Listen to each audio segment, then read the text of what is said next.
Today's speaker tip, DTM Johnny Piercy.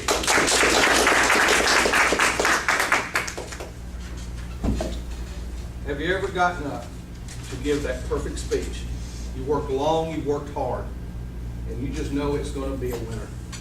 And you go through it and you hit that opening and you think, wow, that was great. I did a great job. The body, you kill it. And you get to the ending and man, you just leave them hanging waiting for more. But then you look out and you see blank faces. Or you got people going, and it bombed. You ever had that happen?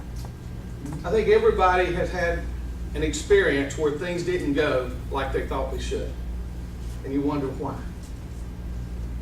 Well, today's speaker tip talks along that line. Knowing your audience.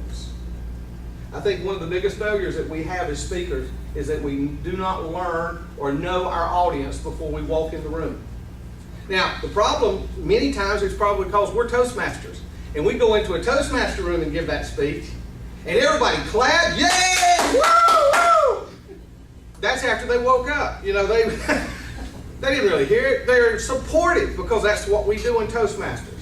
And then we go out into the real world, and we find out it wasn't quite as exciting to everybody else. But you could have eliminated that by knowing your audience. How do you do that?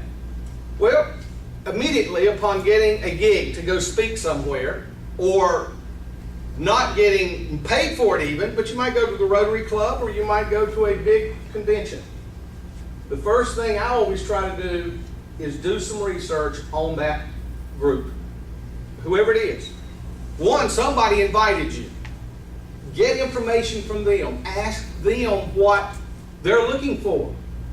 If you're going to be a keynote speaker, exactly what's the theme of the conference? What are you going to be talking about? Why are they coming to this conference or this convention? What is this all about? If it's to go to a company, a corporation, find out something about that corporation. And why do they ask you? Why do they want you to come in and put on this seminar or whatever it is that you're going to do? You find and you do some research. So you get that. See, most of us start writing our speech because we have this wonderful speech we're going to give. I would do my research first and then start my speech. Exactly what are you going to leave them with? What do you want to walk out of there and they have that they can walk away with? That's where I would start. Always we've heard, start your speeches from the end and then work back to the beginning.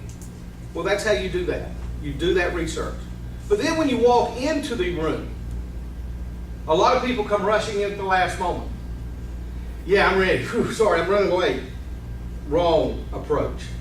Try to get there in plenty of time before anybody arrives if you can. And then go around and meet them as they come in the door. Hey, how are you doing? I'm Johnny Piercy, and find out a little bit about them. Who are you? What do you do here at the company? Find out some information. What are you looking for today? What are you looking for this weekend? Ask a few questions. And you'd be surprised at what they will tell you. Well, morale's gone around here. So you have some input. And you keep doing that and meet as many individuals as you can. Because then you're not a stranger when they invite you to come up and start speaking. A lot of times keep your ear tuned because you may be shaking hands here and you may hear something to the side that you can utilize. Think about where you're going, the area, the city. Find out something about that city because if you can do something or mention something local that's happening. I mean, even if it's as simple as, oh my gosh, the traffic. And if they're known for that, you immediately connect with your audience. Oh yeah, I know what you're talking about. Good God, yeah, the traffic around here is horrible. But you recognize something about their city. So you need to know what you're going to do when you get up in front of that room, but you need to know that audience. Now, I'll give you an example. With Duke, I do training, and I travel around the world. And of course, when you go up north, and you're from the south, you automatically, there's an assumption that you're slow. No. And I went to Long Island. And Long Island is basically New York City. And when I got in front of the group, it was a very small room I was having to present in. And they brought their computers in, and they had the big monitors, no laptops then, and the room was hot, and they were boisterous and they were loud, and it took about 10 minutes to finally settle them down to even listen.